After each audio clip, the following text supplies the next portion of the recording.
오늘 영상을 통해서는 원전 관련된 종목들을 과연 지금 투자해도 좋을지, 만약에 투자한다라고 하면 어떤 식으로 접근하는 것이 좋을지 여기에 대한 영상을 준비했습니다.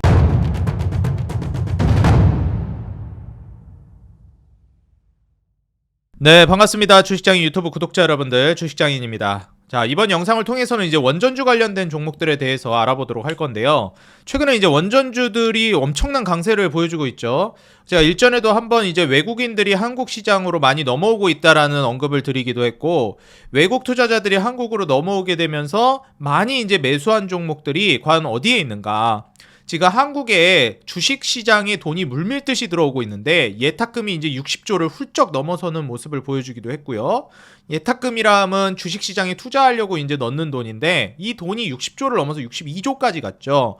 뭐 이제 추가적으로 계속 올라갈 걸로 기대되고 있고, 단순히 이제 예탁금만 늘어난 것이 아니라 해외 자본들도 많이 들어오고 있습니다. 작년 중순부터 올해 4월 정도까지 외국인들이 한국을 떠나면서 계속 매도를 했었는데 4월 말부터 6월 초 최근까지 중순까지 외국인들의 매수세가 강력하게 유입되고 있습니다. 특히나 이제 대통령이 당선된 이후에 6월 초부터는 외국인들이 거의 수직 상승하면서 사들이고 있고, 사실상 한국 주식을 모조리 쓸어담고 있는 국면이라고 봐도 무방할 것 같습니다.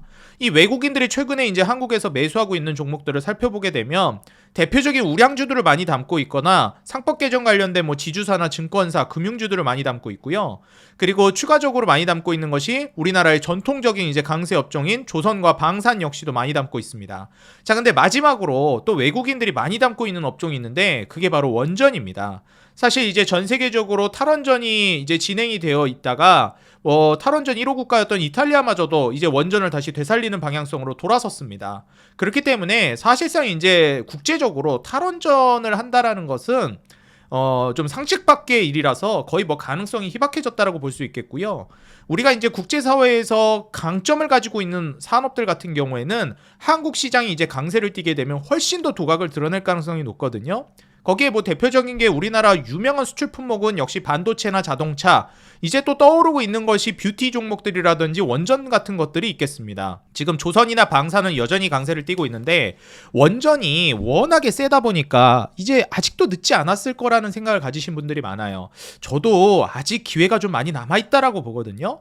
근데 사실 이제 주가가 너무 많이 올라갔다 보니까 사실 이거를 여기서 강력 배팅을 해도 되는지, 좀 소극적으로 해야 되는지, 이게 좀 의문점이 남는 건 사실입니다. 그래서 저와 같이 어떻게 투자 전략을 수립하는 게 유리할지 같이 한번 살펴보시면 좋을 것 같습니다. 자, 화면 통해서 같이 한번 살펴보도록 할게요. 자, 일단 이 원전주의 가장 상징적이라고 이제 볼 수 있는 종목인 두산에너빌리티가 사실상 쉬지 않고 주가가 급등하고 있다라고 봐도 무방합니다. 그리고 이제 원전 관련해서 모멘텀이 있기도 했었던 한전 같은 경우에는 이제 그 공공요금 동결이라는 악재가 터지면서 유틸리티주들이 일제히 하락했을 때 같이 떨어졌는데 최근에 다시 또 반등하는 모습을 보여주고 있기도 해요. 그리고 BHI라든지 GNC에너지 같은 뭐 원전을 비롯한 에너지 관련된 종목들, 전력 종목들이 일제히 이제 상승 랠리를 지속적으로 보여주고 있다는 걸 확인할 수 있습니다. 자, 여기까지가 가장 상징적인 대장주들이었는데 그 하윗단의 종목들, 좀 후발주자로 올라갈 만한 종목들이 있었어요. 그게 이제 한전 KPS라든지 뭐 한전 기술이라든지 한전 산업이라든지 뭐 아니면 우리 기술이라든지 이런 종목들이었거든요. 근데 이제 아무래도 한전 쪽에 이제 속해 있는 한전 기술이라든지 한전 산업, 그 다음에 한전 KPS, 이런 종목들을 저는 우선적으로 보시는 걸 좀 권장드리고 싶습니다. 아무래도 이제 뭐 우량 기업이거나 우량주 속해 있는 기업이기 때문에 안정성 측면에서도 훨씬 괜찮다고 생각이 들어요. 그리고 거래량 터트리면서 급등을 시작한 지가 이제 얼마 안 됐기 때문에 사실상 여기서 파동이 끝났다라고 판단하기에는 너무 이르다고 생각합니다. 제가 이제 원전에 대해서도 살짝 부정적인 의견을 냈다가 다시 아니다 너무 좋다라고 다시 선회를 했던 이유가 뭐였습니까? 근데 그때 당시 좀 부정적인 의견을 냈던 것도 만에 하나에 대한 그 불안감이 좀 있었어요. 왜냐하면 어쨌든 이번에 대통령의 이재명 대통령이 당선이 됐고 민주당 쪽이잖아요. 과거 이제 문재인 정권 시절에 탈원전을 했기 때문에 또 대선 토론 때도 원전에 대한 우려감을 좀 표명하는 모습이 보여서 혹시 탈원전하는 거 아닌가에 대한, 그러지 않겠지만 혹시나 하는 좀 불안감이 있었습니다. 물론 안 할 거라고 저는 알고 있었는데 그래도 이게 사람 일이라는 게 어떻게 될지 모르는 거니까요. 이게 아무래도 보수 쪽에서는 강력하게 원전을 그냥 대놓고 이제 밀어붙이려고 하는 모습이 있었는데 이게 민주당 쪽에서는 조금 애매모호해 보이긴 했습니다. 이게 뭐 맞고 틀리고를 떠나서 그건 사실이잖아요. 원전에 대해서 좀 그 진보 그 보수 정권처럼 강력하게 어필을 하는 느낌은 좀 없었단 말이에요.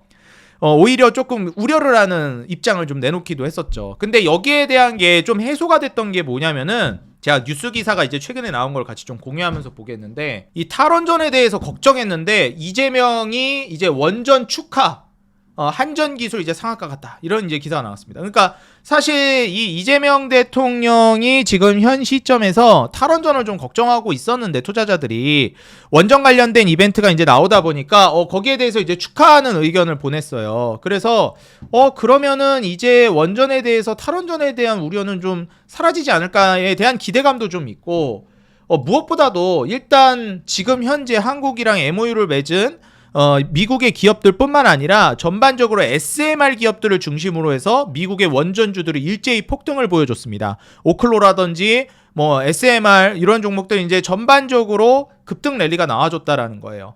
이게 의미하는 바는 결국 이제 전 세계 산업을 주도하는 거는 미국인데 미국을 중심으로 한 제가 이전부터 강조드렸던 빅테크 기업들의 원전 수주 랠리가 물밀듯이 쏟아져 들어오고 있습니다. 뭐 이건 불을 보듯 뻔하죠. AI 산업을 구동시키기 위해서는 막대한 전력이 필요한데 이걸 감당할 수 있는 게 지금 현 시점에서는 그나마 친환경적이고 효율적인 게 원전이거든요. 원전을 대체할 수 있는 게 사실상 지금 거의 없다시피 해요.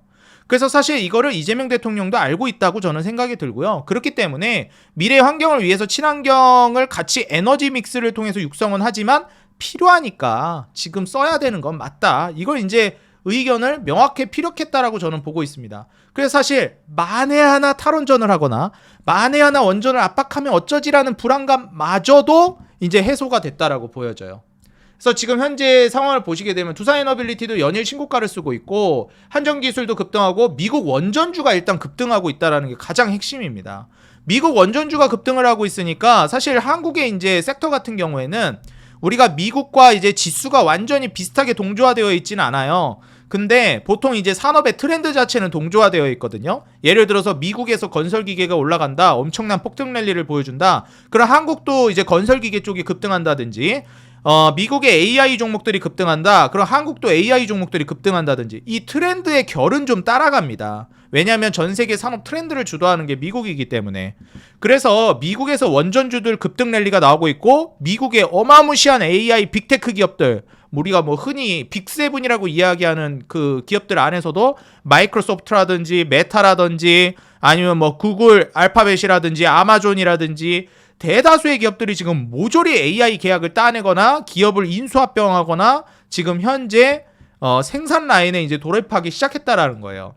결국 이제 미국 중심으로 한 AI 산업의 필수적인 게 원전이고 거기에 따른 이제 산업의 확장성을 띠고 있기 때문에 우리나라에까지 영향을 주고 있다. 이렇게 보시면 되겠습니다. 현재 그 체코 프로젝트뿐만이 아니라 한수원에서 이제 태국전력청과 SMR 분야 협력을 위한 MOU를 체결합니다. 사실 여기에 있어서도 우리가 좀 고민해봐야 되는 포인트가 뭐냐면 원전이라고 모두 같은 원전이라고 판단할 게 아닌 게 지금 민주당 쪽에서도 좀 강조를 하고 있다라고 제가 느껴지는 게 바로 SMR입니다. 사실 이제 그 이재명 대통령이 그 대선 토론에서도 이야기했던 포인트들이 그 리스크적인 측면, 사고가 났을 때 측면 이런 것들을 좀 언급했었는데 다들 아시다시피 데이터 센터에 특화된 우리가 생각하는 그런 커다란 대형 원전이 아니라 소형 모듈 원자로 SMR이 사실상 사고의 위험성도 줄이고 사고의 그 피폭 범위도 줄일 뿐만 아니라 사고 확률도 현저히 낮춘 제품입니다. 그러다 보니까 안정성 측면에서는 일반 원전과 비교가 되지 않아요. 심지어 AI를 비롯한 데이터 센터 산업에 특화되어 있는 원전 산업이기 때문에 오히려 더 직접적으로 AI 산업의 수혜를 받는 원전주라고 볼 수 있겠죠. 그러다 보니까 이 황정화 의원 이분도 지금 민주당 쪽이시거든요. 글로벌 SMR 시장 선점을 위한 제도적 발판을 서둘러 마련해야 된다라고 이야기하고 있습니다. 다시 말해서 오히려 민주당 쪽에서 혹시 원전에 대해서 부정적이거나 탈원전은 아니어도 뭐 좀 위축되는 발언을 하지 않을까 우려가 있었던 걸 좀 불식시키고 있는 시점이에요. 아, 그런 걱정 안 해도 돼. 우리 원전 뭐 핍박하고 그러지 않을 거야. 그때는 탈원전이 전 세계적으로 그냥 하는 추세였으니까 좀 갔던 건데 탈원전 안 하지. 원전 돈 되고 중요한 거 알고 그러니까 원전 육성하겠다. 좀 이런 스탠스로 좀 가는 게 아닌가 예상이 되고요. 뭐 이렇게 되면 사실 우려감이 많이 해소되는 게 사실입니다. 그렇기 때문에 원전 관련된 종목들이 혹시나 했었던 불안감이 해소되면서 사실상 훨씬 더 많은 급등을 보여주고 있는데 뭐 여기에서 그러면은 투자를 해도 좋겠느냐? 저는 투자를 해도 된다고 봐요. 원전주 안 늦었다고 봅니다. 자, 그런데 원전주 대장주 중심 축을 담당하는 지표 종목은 두산에너빌리티라고 생각해요. 근데 이제 두산에너빌리티를 지금 따라잡는 게 사실 좀 부담되는 게 사실이잖아요. 근데 제가 생각하는 원전은 이전에 조선주 이후에 10년 갈 것이다 얘기하면서도 언급을 드렸지만 애초에 이제 원전 산업이라는 것 자체가 한번 사이클을 타게 되면은 이게 중후장대 산업이고 산업 규모가 굉장히 큰 산업군입니다. 그렇기 때문에 하방 사이클을 그릴 때도 굉장히 오랜 시간 동안 사이클을 그리고 상승 사이클을 그릴 때도 굉장히 추세가 길게 이어져요. 이게 제가 2019년도, 2020년도 당시에 조선주 10년 동안 급등할 것이다. 이렇게 이제 이야기할 때도 그때 그 조선 업황에서 실제로 근무하고 계시던 분들이 뭐라고 했냐면 야, 이 새끼 뭐 모르네? 너 뭐 모르는구나. 내가 조선소에서 일하고 있는데 지금 끝장났어. 미래 없어, 한국조선. 이러셨거든요. 그때가 해 뜨기 전 새벽이었습니다. 가장 어두울 때. 이미 한국 조선업이 이제 회복되고 있었어요. 강력한 구조조정 이후에 이제 회복되고 있는 거였거든요. 그러니까 이제 근무하시는 분들이 당연히 안 좋게 느끼는 겁니다. 사람들 다 해고하고 막 이러니까. 근데 그게 아니죠. 한번 뼈를 깎는 구조조정이 있고 나서 정말 우리가 속된 말로 진짜 격한 편으로 개같이 부활했습니다. 그리고 보통 이제 조선 투자에 대해서도 그때 당시에 이제 내가 주식 30년 한 사람인데 40년 한 사람인데 너 젊은 친구가 뭐 모르네. 조선주 투자하는 거 아니야. 그거 한 번 물리면 진짜 끝장나. 이런 이제 말씀하시는 분들이 많았어요. 근데 그게 이해가 가는 게 조선주는 한 번 물리면 진짜 10년 동안 떨어집니다. 왜냐면 사이클이 길기 때문에. 근데 한 번 올라가면 어떻게 돼요? 진짜 한 5년, 10년 기본으로 가는 섹터예요. 그리고 그러다 보니까 부정적인 인식이 생길 수밖에 없어요. 근데 한번 긍정적인 인식이 생기면 또 어마무시하게 또 수익을 냅니다. 근데 개인 투자자들 어때요? 최고점에서 사잖아요.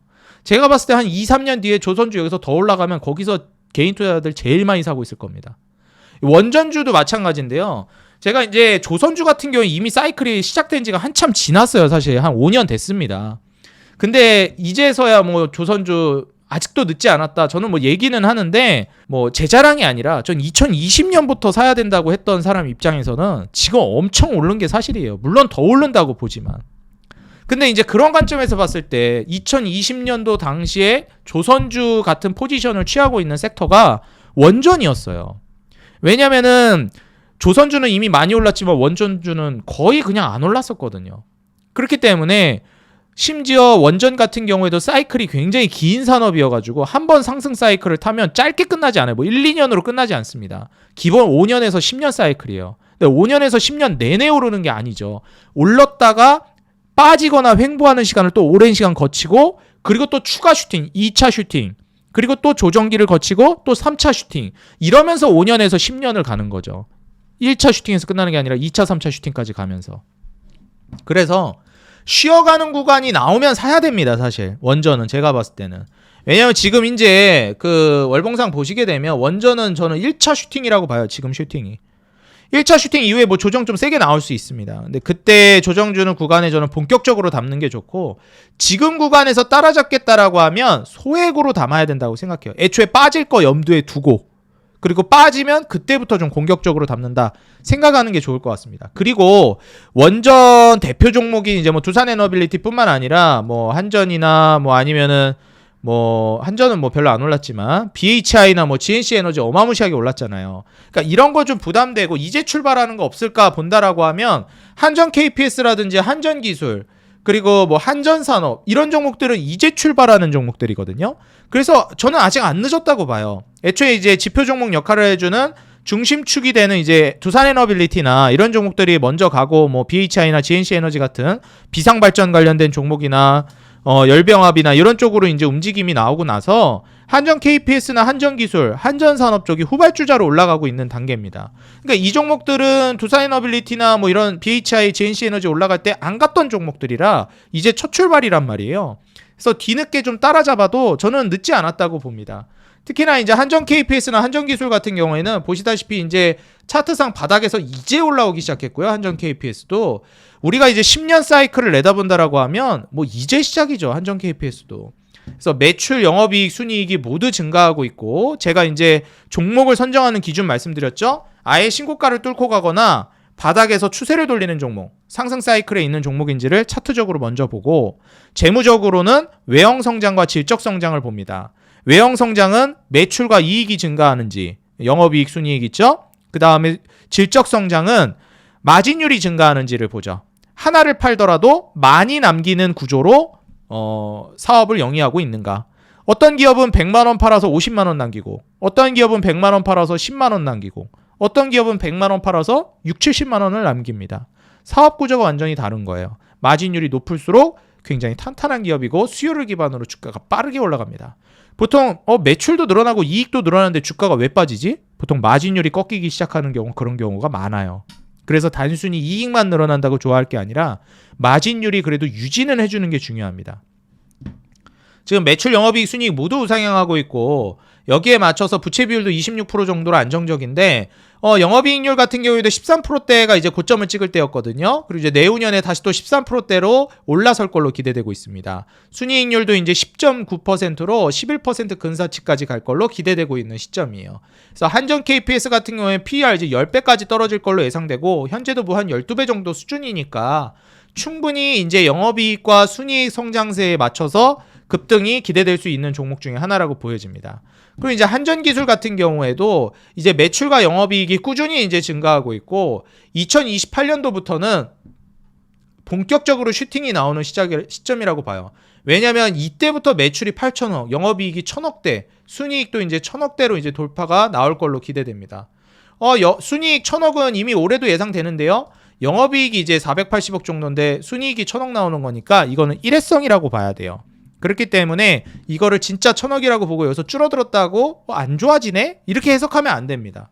그래서 영업이익 증가하는 거에 맞춰서 이제 순이익이 증가하는 걸 봐주셔야 한다는 거예요. 근데 꾸준하게 순이익이 엄청 높게 찍히고 있었으면 뭐 줄어드는 게 문제긴 한데 일회성으로 잠깐 크게 잡히는 거잖아요. 그래서 이런 거는 일회성으로 크게 잠깐 잡혔는데 그 다음에 이거보다 줄었다고 해서 부정적으로 볼 필요는 없다. 그럴 땐 매출과 영업이익이 꾸준히 증가하고 있는지를 보면 그렇거든요.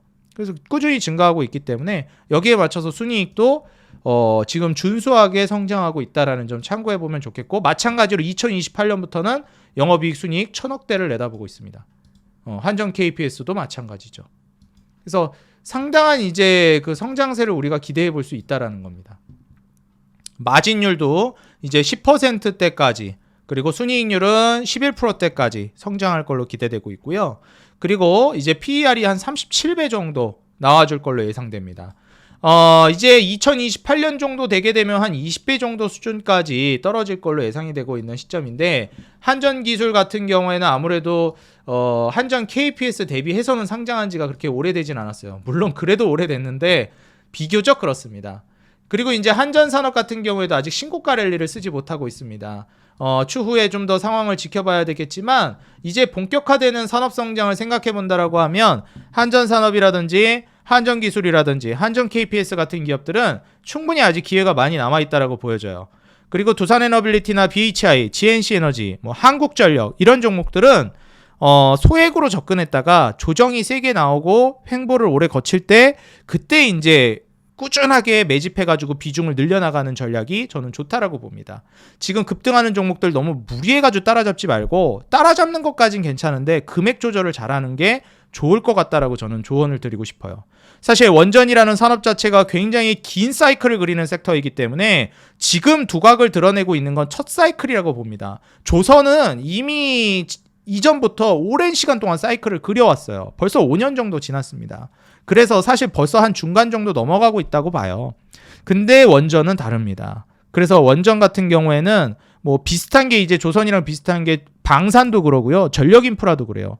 전력 인프라는 뭐 AI 모멘텀이라도 있으니까 저는 앞으로도 지금보다 훨씬 더 올라갈 가능성이 높다고 보는데 방산이랑 조선도 갈 가능성이 높다고는 보지만 지금 올라간 기간이 뭐 수년이 지났기 때문에 좀 거기에 대한 불안감은 좀 있다는 거를 알아두셨으면 좋겠어요. 안 간다가 아니라 간다고는 보는데 기왕이면은 오래 갈 것 같은데 초입인 게 좋잖아요.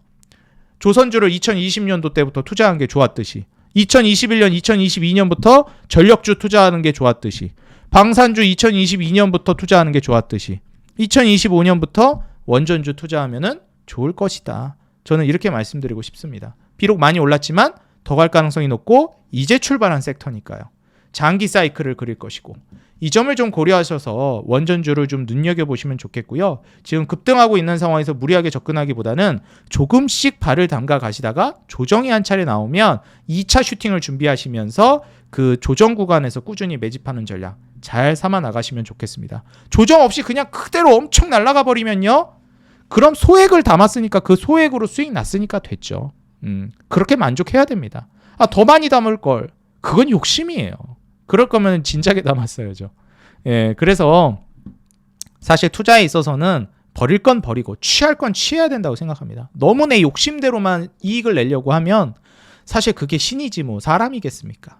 그래서 오늘 제가 말씀드린 이 투자 전략 잘 챙겨가시면서 좋은 결과 내셨으면 좋겠고요. 원전 아직 늦지 않았다는 점 강조드립니다. 제가 우리 구독자 여러분들 투자하는 데 있어서 중심을 잡기가 어려울 거라고 생각이 들어요. 그렇기 때문에 제가 무료 텔레그램 방을 통해서 제가 사용하고 있는 검색식, 로봇 리포트, 그 다음에 제약바이오 리포트, 그 다음에 꼭 눈여겨볼 만한 핵심 종목들 제가 엄선한 무료 리포트들 제가 작성한 거 모두 여기다 배포해드리고 있습니다. 그리고 증시나 시황 관련된 내용들도 요약 정리하고 분석해가지고 설명해드리고 있어요. 여러분들이 어디를 가셔도 여기 텔레그램 방만큼 제대로 관리해주는 데 없습니다. 무료로 진행하고 있으니까 꼭 오셔서 우리 구독자 여러분들 위해서 봉사하는 마음가짐으로 하는 건데 안 오면 손해입니다. 오셔서 도움받아 가시기 바라겠고요. 텔레그램 방 입장하는 방법은 이 영상 하단에 더보기란이랑 고정 댓글에다가 링크 남겨놨습니다. 비밀번호도 없으니까 클릭해서 바로 입장하시면 되겠습니다. 그리고 채널 홈에 들어오시게 되면 더보기란에도 텔레그램 방 링크를 남겨놨으니까요. 여기 통해서 입장해 주셔도 되고요. 우리 구독자 여러분들 사랑에 힘입어서 구독자 10만 명을 향해서 꾸준히 달려나가고 있습니다. 아직 구독을 눌러주지 않으셨거나 이제 막 채널을 방문해 주신 분들은 구독과 좋아요 그리고 알람 버튼 눌러주시면 더 돈 되는 정보, 도움되는 주식으로 보답하겠습니다. 그리고 여러분들 짧게나마 응원 댓글 달아주시는 거 영상 제작하는 데 큰 힘이 되고 있습니다. 조금만 시간 내셔서 한 줄이라도 달아주시면 감사하겠고요. 항상 우리 개인 투자자 여러분들의 수익 그 하나만을 위해 여러분들이 돈을 벌어야 제가 돈을 번다는 모토로 구독자 10만, 100만을 넘어서까지 정진해 나가도록 하겠습니다. 지금까지 주식장인이었습니다. 감사합니다. 행복한 하루 되세요.